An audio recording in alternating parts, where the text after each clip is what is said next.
এই মমতা ব্যানার্জি কোনোদিন ওয়াকাফের পাশে থাকবে না। দুটো কারণে থাকবে না। একটা কারণ কি কারণ হতে পারে? আরএসএস এর নির্দেশ অক্ষরে অক্ষরে পালন করতে হবে মমতা ব্যানার্জি।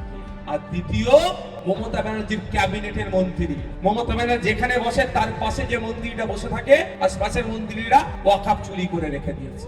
এখানে ক্যালকাটা পুলিশের লোকজন আছে, এসবির লোকজন আছে, আইবির লোকজন আছে, তারাও নোট করছে আমার বক্তব্য আমি কি বলছি। হ্যাঁ, তাদের উদ্দেশ্যে বলছি, মিডিয়ার উদ্দেশ্যে বলছি, মমতা ব্যানার্জি ওয়াকাফ সম্পত্তি বাঁচানোর লড়াইয়ে যাবে না।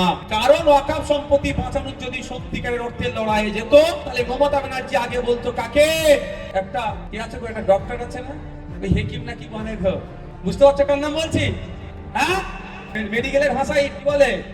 ডক্টর বলে। আর উল্টো কি বলে তাদেরকে? বুঝতে পারছো না? মমতা ব্যানার্জির ঘনিষ্ঠ ক্যাবিনেটের মিনিস্টার, সে ওয়াকাফ সম্পত্তি দখল করে রেখেছে।